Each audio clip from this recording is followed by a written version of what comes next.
Queridos amigos, queridas amigas, sejam muito bem-vindos ao Servos Podcast.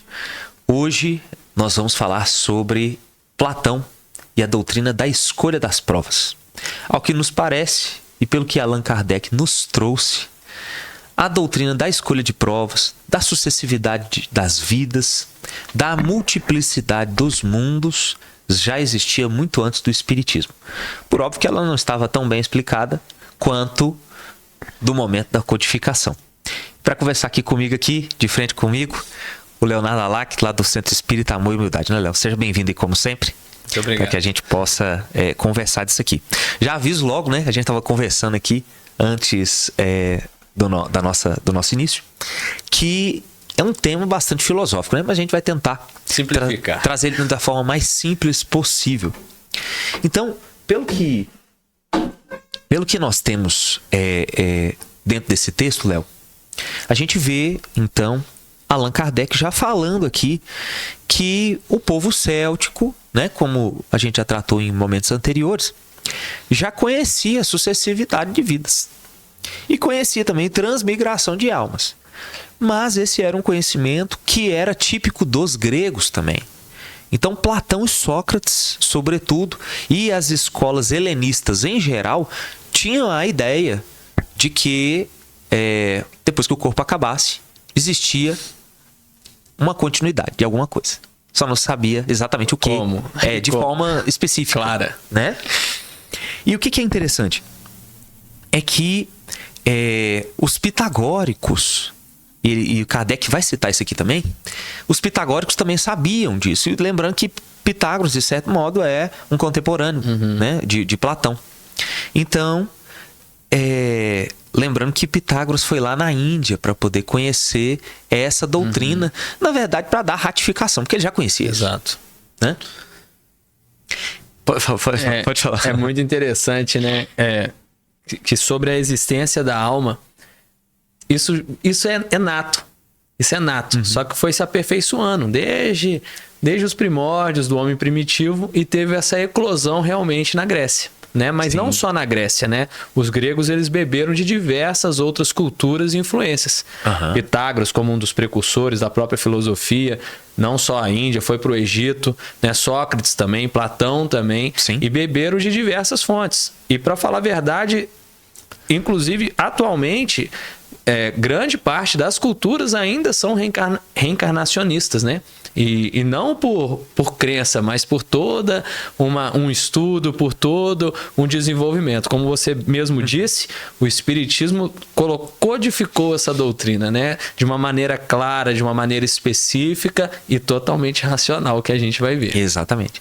E o pessoal que está em casa aí pode encontrar o texto que a gente está trazendo aqui hoje lá no A República. No último capítulo. No último capítulo da República, exato. E logo de início a gente tem a história, que na verdade é uma história alegórica, em que Platão imagina, não é isso?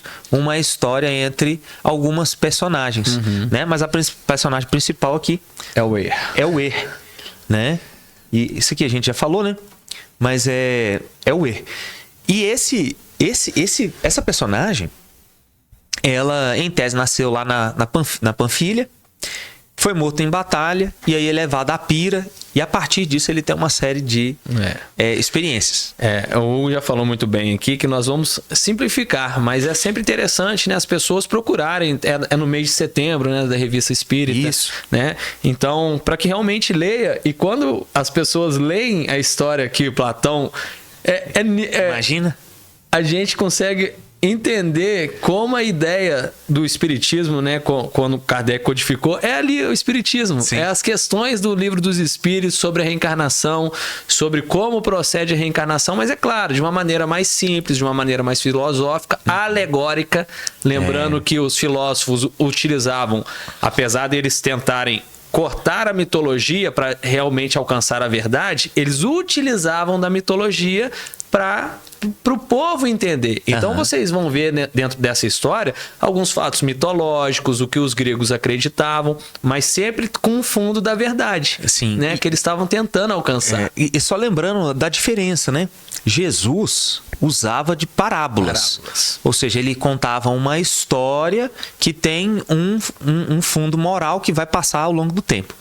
É diferente das fábulas. A fábula normalmente tem uma coisa extraordinária que tem como pontos centrais dois animais, normalmente em uma conversa. Essa é fábula. As mais conhecidas são Êxodo. Exato. As fábulas de Êxodo. E temos isso aqui que é a alegoria, que na verdade é uma história imaginada. Não é isso? Ela não é uma história para exemplificar, mas é uma história imaginada para poder passar um conhecimento. Exato. Né? Que é justamente isso aqui. Mas fato é que ele vai para uma batalha, tomba em combate, e aí ele é colocado por sob uma pira e acorda no plano espiritual. É porque ele é dado como morto, mas ele não estava morto. Ele não estava morto. Ele ficou 12 dias, porque os processos funerários antigamente eles demoravam. Então, Platão, né, nesse último capítulo da República, ele sempre usa Sócrates como personagem principal e Sócrates vai contar essa história. Né? É Sócrates e Glauco, Sócrates, né? E Glauco. E vai contar essa história que um determinado guerreiro, que é o nosso caso, o personagem ele aparentemente morre em batalha. Ele fica no campo de batalha. Alguns recuperam o seu corpo, fica 12 dias naquele processo funerário da época. Sim. E no 12º dia, ele desperta e vai contar tudo aquilo que presenciou no plano espiritual. Exatamente. E pode parecer que nós estamos tentando trazer essa história para o espiritismo. Não, é exatamente isso que está na história. É exatamente isso. Exatamente o pessoal pode olhar lá na República. Pode olhar e vai... poxa, o pessoal, o Hugo e o Léo estão tentando trazer para o espiritismo. Não, é exatamente a mesma coisa. Bom, e o fato é que, né, para a gente contextualizar para o pessoal, é que ele acaba ficando à frente lá no plano espiritual de alguns juízes celestiais. E esse pessoal faz uns julgamentos mesmo.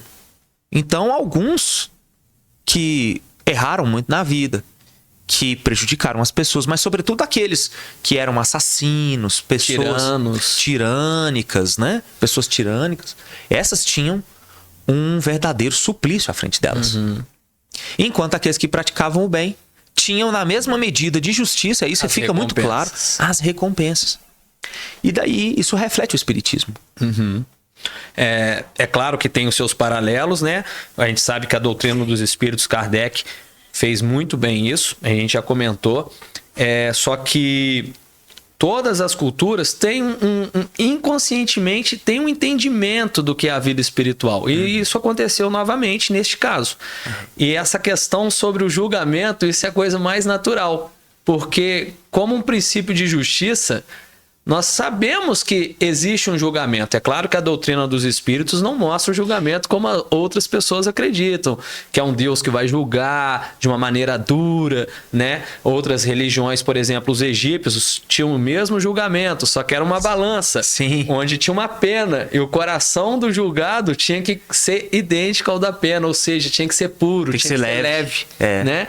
Os hindus também tinham uma maneira de julgamento similar. E no nosso caso do ele tinha juízes. Os egípcios também tinham, de certo modo, essa ideia de juízes que julgavam. Então, quando você perdia o corpo, você era colocado à frente de uma série de julgadores, os quais faziam perguntas para você que se parecem muito com o decálogo. Né? E fala assim, você honrou pai e mãe? Aí honrei. Você adorou outros deuses? E tanto é que nos sarcófagos eram enterrados junto com os corpos mementos, manuais para essas perguntas. Né?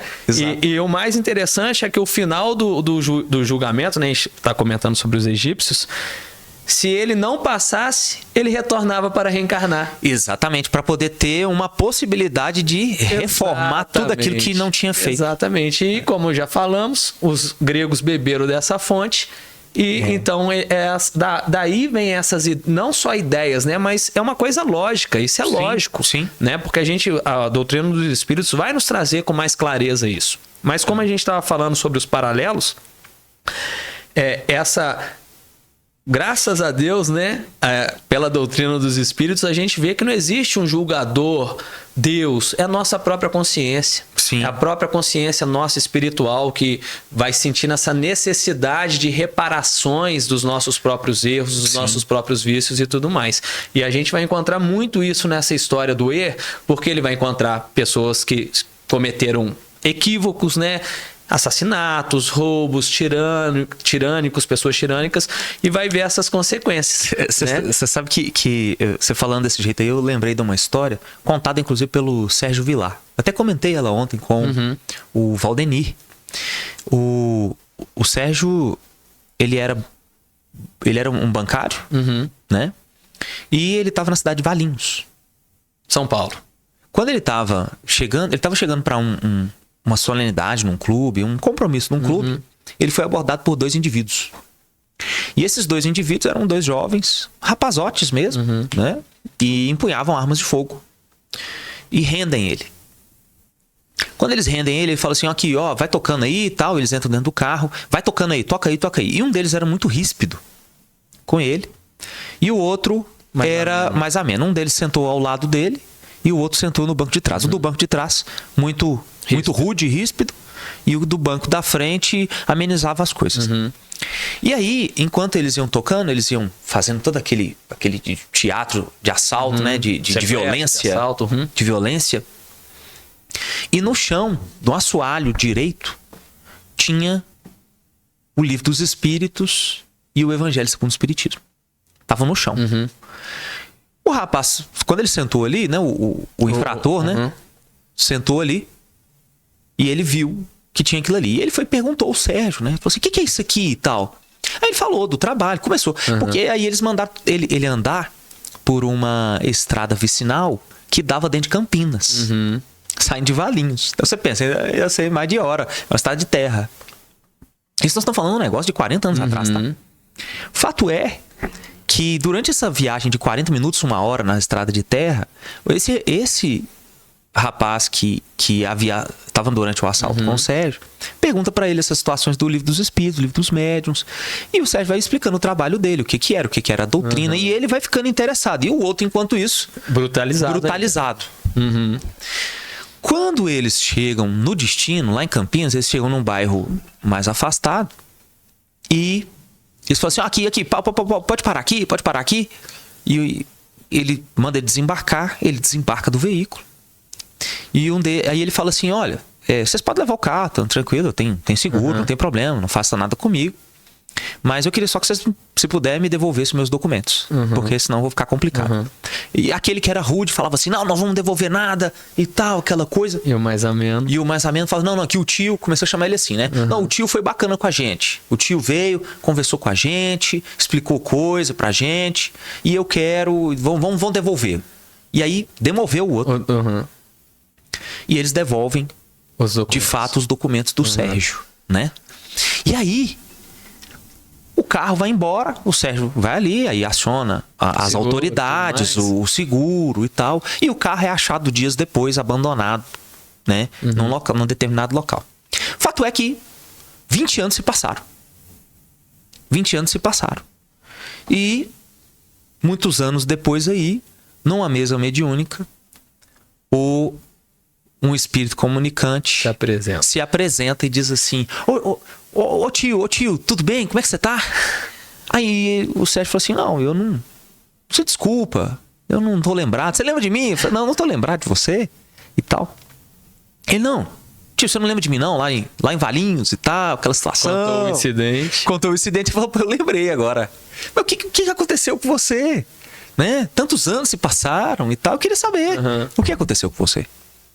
E aí é que ele conta, ele fala, não, naquela data, quando você saiu do carro e nós fomos embora, nós passamos a noite dentro de um local mais ermo. E enquanto nós aguardávamos para sucessões da atividade criminosa, eu lia o livro dos Espíritos. Eu li durante aquela madrugada, porque eu não dormi. Quando eu terminei de ler, e era de manhã já, eu tomei uma decisão. Eu falei assim, eu quero sair dessa vida. Eu quero sair dessa vida. E aí ele contacta um grupo, porque eles eram um grupo de assaltantes. E ele era o mais habilidoso nesse tipo de atividade.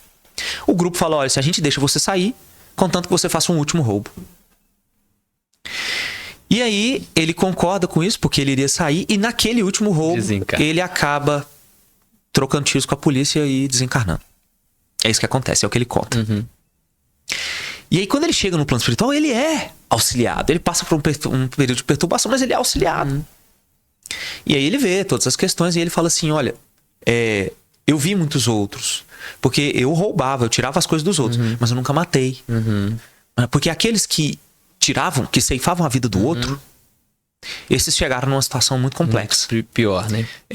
E eu agora, né? E aí a história se desenrola, obviamente, porque ele iria eventualmente reencarnar. Que legal. Para resgatar, devolver aquilo que ele tinha tomado à força dos seus irmãos. Então é uma história que foi contada pelo Sérgio, que aconteceu na mesma mediúnica, lá em Itapira, tá certo? São Paulo, mas que reflete muito isso aqui. Né?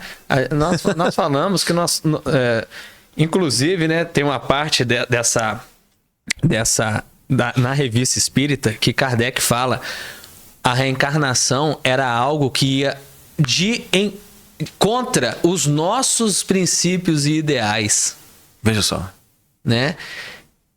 E por que eles passam... porque é óbvio, né? Naquela época o catolicismo era predominante e tudo mais. Kardec e tanto outros também eram católicos, né? E não acreditavam na reencarnação porque não é um dogma da Igreja Católica. Sim. Normal, natural isso. E tanto é que eles falam com convicção essa frase, né? Que isso vai... E isso eles colocam com orgulho isso porque eles mudaram de ideia através da razão. É racional a reencarnação. Não foi o Espiritismo que inventou a reencarnação. Não foi Kardec que inventou a reencarnação. E eu falo, como espírita, eu não sou reencarnacionista por dogma. É porque se tirar a reencarnação dos acontecimentos espirituais, eu preferia ser ateu. Porque Deus seria totalmente injusto. As coisas não teriam lógica nenhuma. Então, nós somos reencarnacionistas porque é a única coisa, o único método que, obviamente, Deus planejou que pode realmente harmonizar toda a conjectura espiritual. Não só individual, mas de todos os outros espíritos. E que harmoniza também o sentido de justiça da vida. Justiça, exato. Porque senão, pensa só, nós vemos tantas coisas. E isso é uma coisa que eu converso muito com o Valdenir, né? E eu sempre comento isso com ele. Nós somos cegos. Na verdade, nós somos cegos, não. Egoístas. Nós estamos cegos. Estamos. Porque é uma situação temporária. Então, nós não vemos, por exemplo, os dramas do outro. Exatamente isso. Nós não sabemos até onde vão as dores, quais são os débitos. Porque algumas vezes as pessoas estão passando algumas situações na vida que nós podemos olhar para essa situação e dizer assim: nossa, mas isso aqui é uma injustiça. Mas por quê? Essa pessoa ela é tão boa, ela de nada merece isso. E tudo reside, na verdade, na reencarnação. Porque, obviamente, talvez ela esteja muito bem agora. Mas foi agora. Talvez pro passado exista muita coisa. Olha o Jerônimo Mendonça aí. Mendonça, gigante deitado. Você fala assim: nossa, mas uma pessoa que vive para o espiritismo, para fazer o bem. Palestras maravilhosas, um conhecimento extremamente aprofundado da reencarnação, da sucessão de almas, e no entanto padeceu por situações dificílimas, mas ele foi um flagelo no passado. Ele foi um flagelo. E outros exemplos, né, mais conhecidos, o próprio Chico, quantas dificuldades de saúde que ele tinha e tudo mais. Não é? Né? Divaldo Franco também com suas necessidades de saúde e tudo mais. Sempre. E as nossas próprias situações, né? Quantas pessoas enfermas que nascem com uma determinada deficiência ou algo do tipo. Não é verdade? E assim, e não cabe... É claro que para muitas pessoas ainda vai caber a vontade de Deus. Mas para aquelas pessoas que já têm um despertar espiritual, sabe que é dentro da justiça perfeita de Deus, a bondade perfeita de Deus, que um bom pai não daria situações diferentes para filhos e exigiriam a mesma coisa. Isso não é justiça. E eu gosto muito de uma frase, né? Que veio, na verdade, do The Chosen. Essa série, uma série maravilhosa. Muito boa mesmo. Ela tem muitas liberdades Sim, poéticas. tem que ser vista com critério. Tem muitas liberdades poéticas, coisas que não estão, eventualmente, no Evangelho, que foram feitas e adaptadas para que fosse contada a história, né? Com fluidez. Mas teve uma frase que é atribuída a Jesus, né? Que ela não existe nos Evangelhos, mas eu achei ela muito inteligente. Tá? Quando o pai da Ramá, lembrando que Ramá não existe nos Evangelhos, tá, pessoal? É um personagem. É uma personagem, é fictícia, tá bom? Não existiu. Mas ele chega para poder entregar ela lá, junto ao Tomé, ao Dídimo, e ele vem para conversar com Jesus. E ele fala assim: eu não acredito em você, eu acho que não tem nada disso e tal. E aí Jesus responde assim: olha, eu peço muito àqueles que me seguem. Peço muito. Mas eu peço muito pouco para aqueles que não creem em mim. Peço muito pouco. Então, é muito interessante como que cada espírito, né, Léo?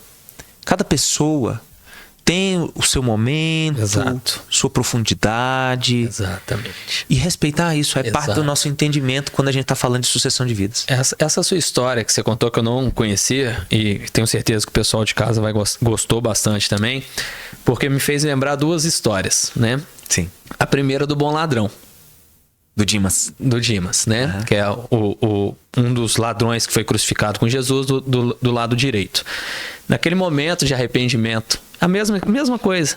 Ele não foi salvo de imediato, porque a gente sabe que essa salvação ela não existe, né? Conforme as pessoas acreditam, e também um pouco na história do erro aqui também da salvação, um pouco de salvação muito rápida, porque ele vai comentar sobre a reencarnação, mas parece que é uma coisa simples, não é tão é muito rápido e simplista. É simplista, né? A gente sabe que é um grande processo, é um longo processo. E me fez lembrar uma segunda história, que quando Paulo, se eu não me engano era Silas, estavam viajando para um lado para o outro, dificuldade atrás de dificuldade e tal, aí com fome, com sede, à noite começando a chover, achamos uma caverna, estão dormindo na caverna, de repente são assaltados. Tá lá no Paulo Estevão. Paulo Estevão.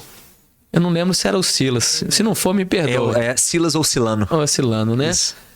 E tava aí, de repente, os dois assaltantes, porque antes deles dormir, eles estavam conversando, Paulo e o Silas, né? Conversando sobre os tesouros do evangelho, do tesouro que não pode ser roubado e nem corroído. E aqueles assaltantes ouvindo isso, acharam que era um tesouro físico. Entram. Cadê esse tesouro, esse mapa do tesouro? E Paulo entrega os evangelhos para os ladrões, né? E Silas fala assim, né? Nossa, só faltava isso acontecer com a gente. E Paulo vira para ele e fala assim, ó: que outra maneira tinha para o evangelho chegar para esses nossos irmãos? Não tinha outra forma.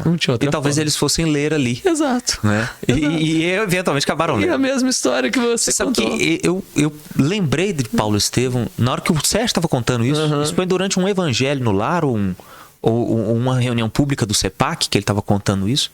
E eu achei, assim, fantástica a história. Exato. Porque eu falei, assim, é tanto um exemplo dele, né? Mérito do Sérgio, da forma como ele agiu. E ao mesmo tempo também um grande ensinamento para nós. Exato. E por que eu comentei essa história? Porque você comentou sobre o despertar espiritual. Cada espírito está em um patamar evolutivo espiritualmente. Ultimamente, estudando o Livro dos Espíritos, o Evangelho segundo o Espiritismo e outras obras, eu tenho me deparado muito com a palavra maturidade espiritual.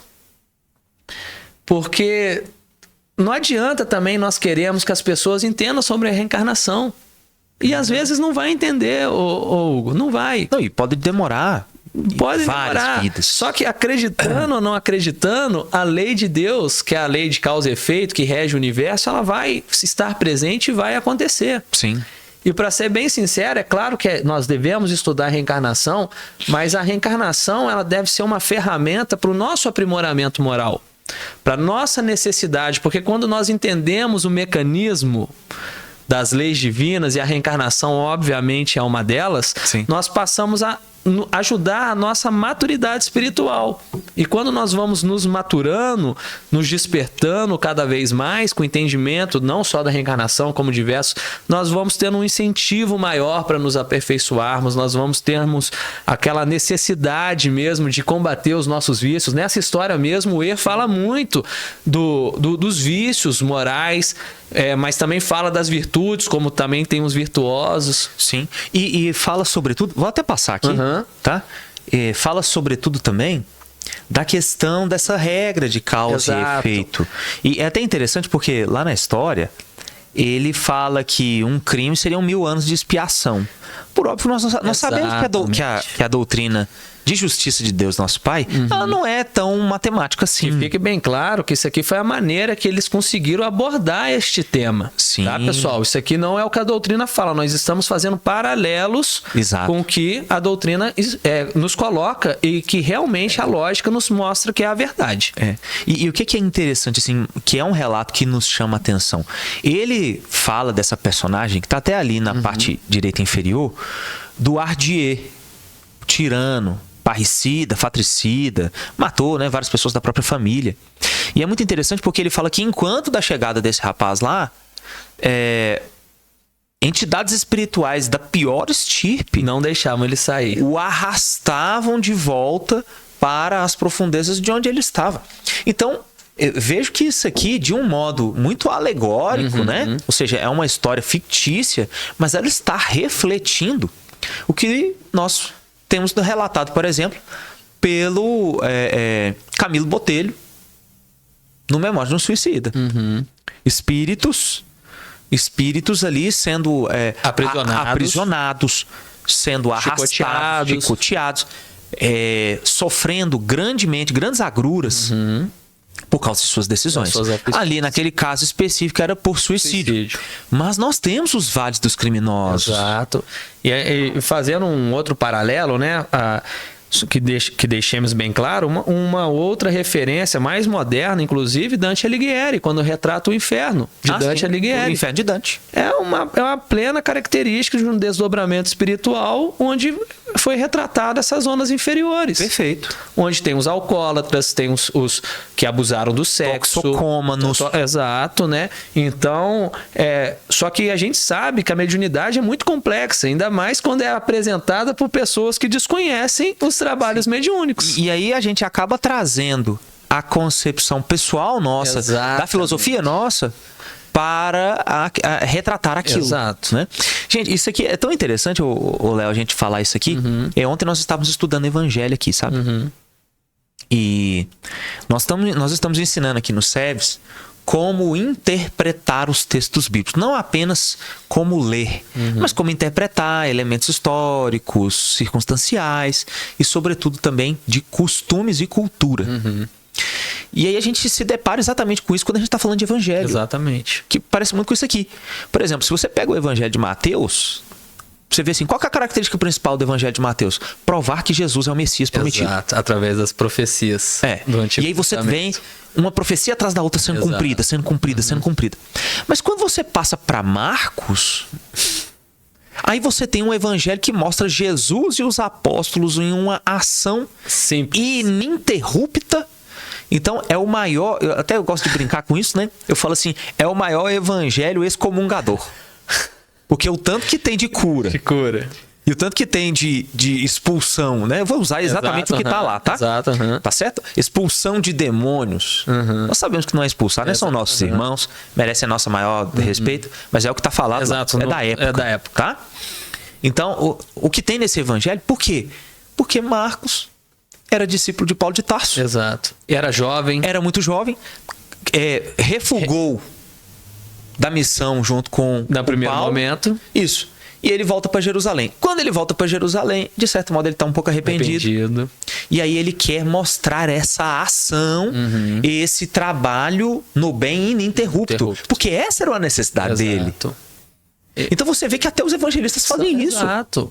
E coloca suas perspectivas e seus pontos de vista e o seu meio de vida e tudo mais. Sim. Né? Concepções pessoais. Exato. Né? Então isso é importante porque para nós entendermos as situações e tentarmos extrair o melhor possível dos ensinamentos. Sim. Não somente do Cristo, mas quando a gente faz um estudo, né, do Livro dos Espíritos, do Evangelho segundo o Espiritismo, né, mas que fica uma maneira bem clara a grandiosidade da doutrina espírita, né, como foi feito por Kardec, como a espiritualidade trouxe esse conhecimento universal. Sim. De uma maneira clara, de uma maneira objetiva, de uma maneira lógica, e tentando nos fazer isso, o que eu já até comentei, tem uma questão do Livro dos Espíritos que Kardec fala, mas se as pessoas não acreditarem na reencarnação, eles falam, isso pouco importa, isso vai acontecer, mas que funcione para o espírito, que a reencarnação seja um processo para o espírito. Sim. E agora eu chamo a atenção para um ponto importante para os espíritas. Pouco antes você comentou que as injustiças, né, que a gente passa a entender um pouco mais, que existe até uma frase no meio espírita que não existem vítimas. André Luiz fala muito, nos livros de André Luiz, muitas situações se comove com alguns irmãos que estão em áreas umbral-linas e o instrutor está observando e André Luiz às vezes querendo ajudar e o mentor fala, calma, agora não é a hora. Não existem vítimas, calma. A gente sabe, existe injustiças, mas não existem injustiçados, né? Isso é uma frase que é bem dita no meio espírita. Mas nós não podemos deixar que o entendimento das reencarnações nos torne frios, igual por exemplo, os hindus. Eles têm o conhecimento da reencarnação? Tem. Quando vê alguém sofrendo, eles sabem que aquela pessoa está espiando ou resgatando algo.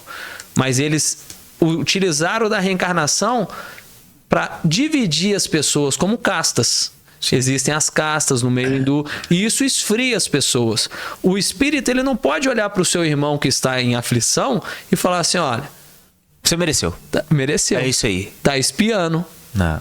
Pelo contrário. Temos que nos adiantar. Jesus nos ensina algo maior, que aquela injustiça, nós não vamos às vezes tirar a dor do próximo, mas como o nosso irmão Cirineu, podemos auxiliá-lo a carregar aquela cruz.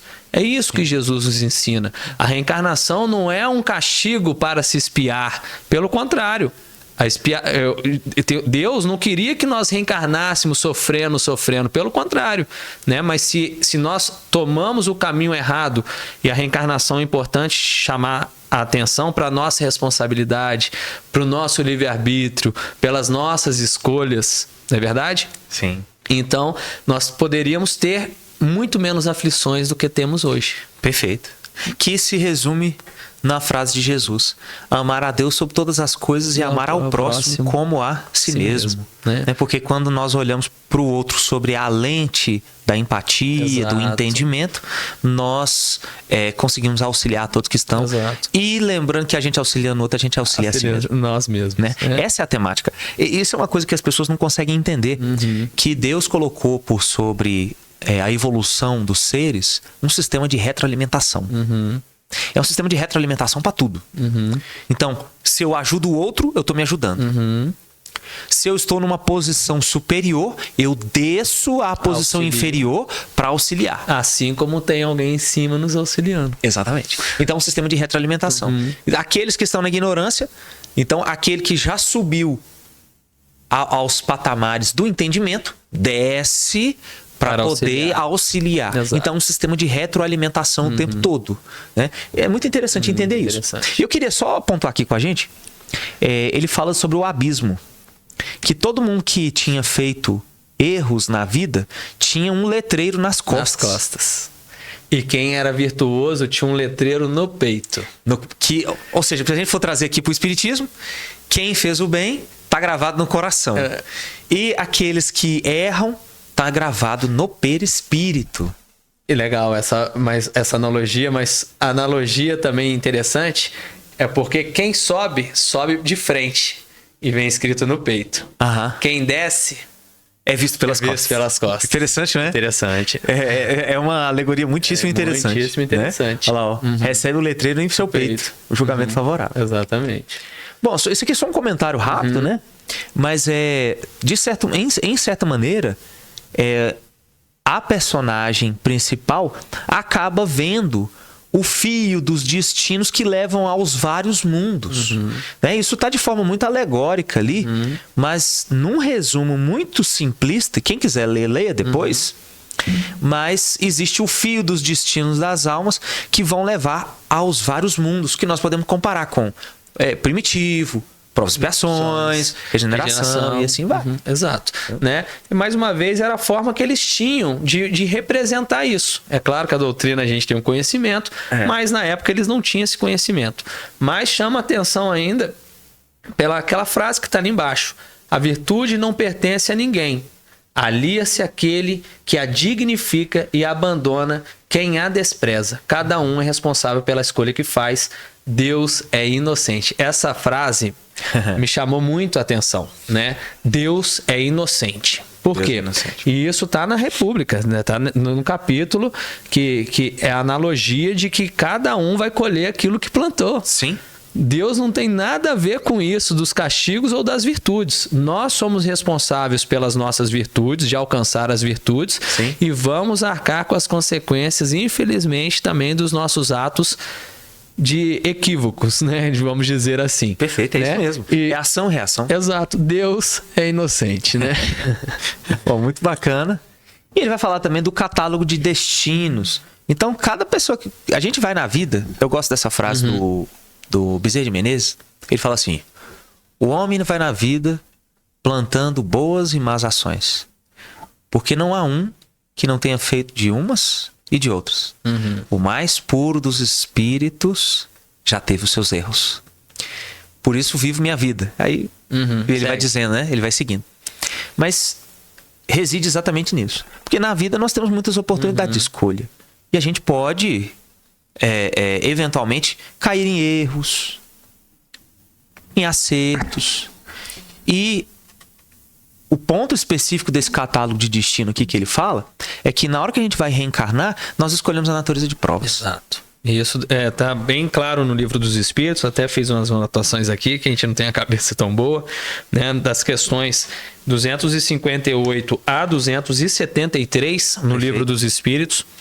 Kardec faz uma série de questões sobre as provas, né? Se o espírito escolhe as suas provas, se o espírito tem os méritos, se quando ele não tem a capacidade, como é que funciona, né? É claro que o tempo aqui é curto, então a gente não consegue entrar tão a fundo, mas quem tiver interesse, pega o Livro dos Espíritos, são questões simples, mas nessa história do erro vai acontecer a mesma coisa.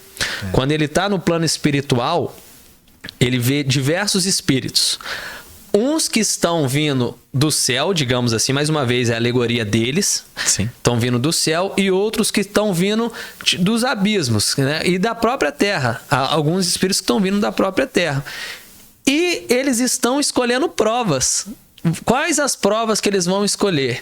E erro, observando tudo aquilo, ele observa o quê? Aqueles que vinham do céu, por incrível que pareça, queriam as provas mais fáceis. Riqueza, poder, dinheiro e tudo mais. E aqueles que estavam vindo sujos, ele fala exatamente isso. O erro fala que ele via espíritos chegando das áreas inferiores sujos. Batidos, né, sofridos. Eles escolhiam as provas mais difíceis. Ou às vezes provas normais, simples. E por que a gente entende isso dentro do espiritismo? A gente entende que aqueles espíritos que estão, digamos que num determinado céu de uma conformidade espiritual, digamos assim, acha que a vida é dinheiro, os prazeres materiais, as necessidades físicas apenas, né?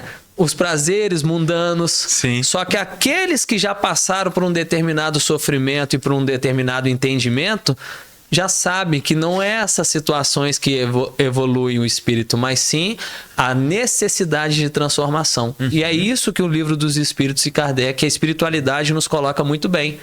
Nós vamos escolher as provas que vão nos auxiliar ao nosso aperfeiçoamento espiritual. Perfeito. Né? E só lembrando que essa escolha de provas, a gente tem que ser muito claro nisso.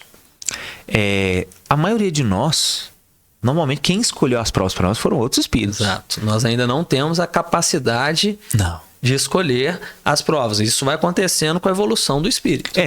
Quando a gente chega num patamar mais elevado, aí sim nós escolhemos, né? Então, por óbvio que isso aqui tá muito dentro de uma história, né? Bom, eu vou passar esse aqui, mas o fato é que ele apresenta depois uma série de outras personagens que têm características, né, como ódio mortal, alguns são irados, né? Outros estão muito ligados às questões bélicas. E aí eles vão escolhendo vidas, e alguns deles até mesmo em animais. Só lembrando que eles acreditavam em metempsicose. Exato. Eles achavam que o espírito humano poderia reencarnar em um animal. E nós sabemos que isso não acontece. Isso não acontece, né? Mas já mostra um princípio que eles tinham conhecimento que a alma animal foi se evoluindo até a nossa alma humanoide. Isso, eles tinham um determinado conhecimento, só que eles ainda acreditavam que ela poderia retroceder e reencarnar em um outro animal. E é isso que a gente sabe que não acontece, né? Mas pelo entendimento deles, eles tinham, infelizmente, esse entendimento. E o que eu acho mais interessante aqui também é que em determinado momento ele fala sobre que o esquecimento é uma condição estrutural para uma nova vida. Exatamente. Olha a lógica. É muito interessante. Hugo, olha a lógica, porque isso eu chamo a atenção para nós espíritas. Tem muito espírita que fala assim, mas por que Deus fez o esquecimento para a reencarnação? Né? E espírita fazendo esse questionamento. E filósofos que tinham conhecimento sobre superficial sobre o mundo espiritual, eles já entendiam sobre essa necessidade do esquecimento. Sim. Porque se não tiver o esquecimento, a reencarnação não funciona. Exatamente. Simples assim. Senão a gente não fica livre o suficiente para a gente ser quem a gente é. Se o tempo me permite, Leon Denis, no livro Depois da Morte, ele resume claramente por que tem um esquecimento. E ele usa Adelino Teixeira? Não, Leon Denis. Leon Denis. Desculpa se eu me expressei mal. Leon Denis, no livro Depois da Morte. Ele fala um exemplo claro que nós podemos utilizar ainda hoje. Ele fala, quando sai um prisioneiro da cadeia, nós olhamos ele com bons olhos? Normalmente não. Não, sem hipocrisia, nós não olhamos, não olhamos. Ele fala exatamente por isso que precisa do esquecimento. Imagina, porque ele faz uma analogia de alguém que cometeu um crime, um delito. Imagina você convivendo com um espírito que você sabe que te cometeu um delito. Você não daria as oportunidades para ele. Exatamente, não daríamos exatamente. Interessante, uma ótima analogia. Essa palavra que você usou é exatamente isso. Nós não daríamos a oportunidade de amá-lo ou dele nos amar. Perfeito. Então, por isso que é interessante. E eles já tinham esse entendimento. Na alegoria deles era o rio Létis, onde o espírito atravessava esse rio e bebia daquela água e se esquecia. E aí voltava à vida física. Voltava à vida física, exatamente isso. Interessante. Bom, muito bacana. Ele fala também de uma chuva de almas, né? Então, almas adormecidas, esquecidas de suas escolhas originais, disparavam como estrelas cadentes em direção ao nascimento físico. E é muito interessante isso aqui, sabe, Léo? Porque quando a gente procura a raiz, né? A raiz da palavra de Deus, na verdade, não é Senhor. Seria, se fosse uma tradução do grego, seria Senhor das Estrelas. Que legal. As estrelas a chuva das estrelas. Ou Senhor de Luminous, Senhor de luz. Coisas da luz. Da luz, legal.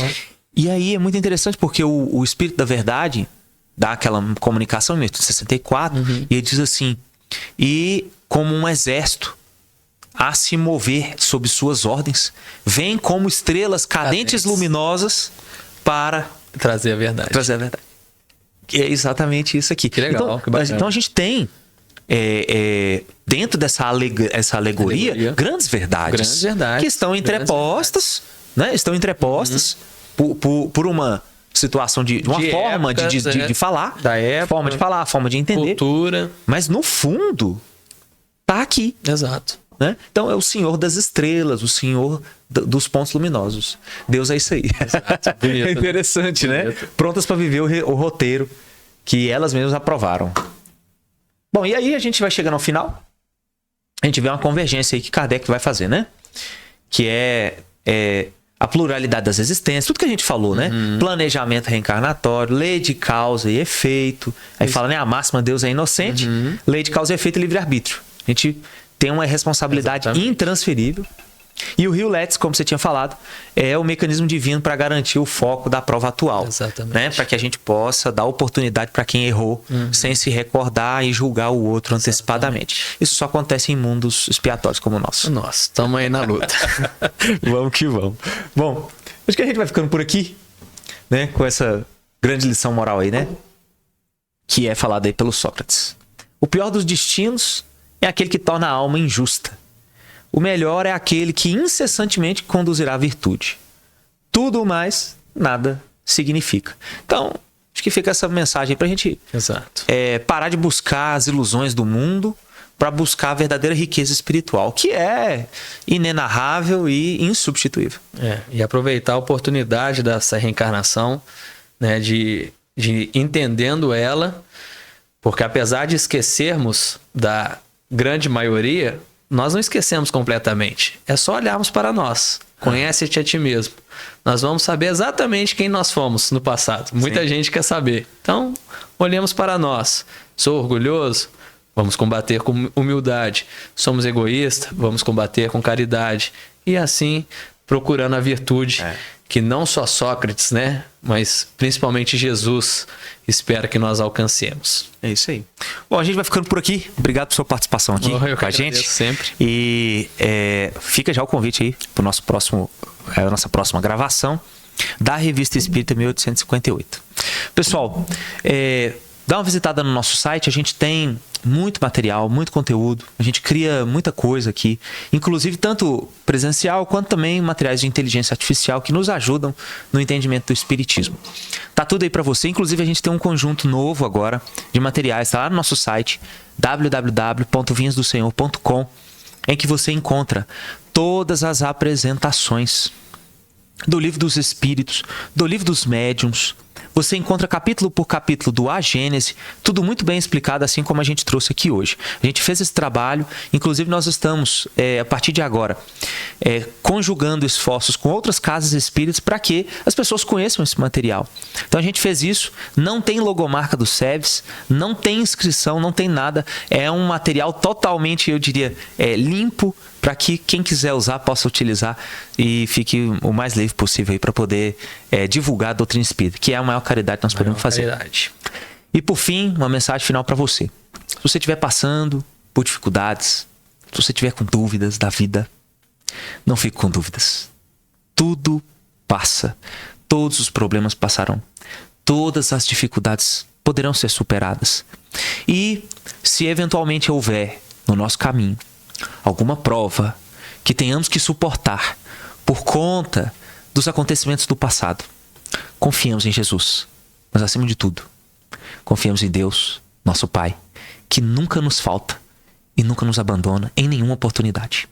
Como eu sempre digo para vocês, Ave Cristo, que Jesus esteja conosco.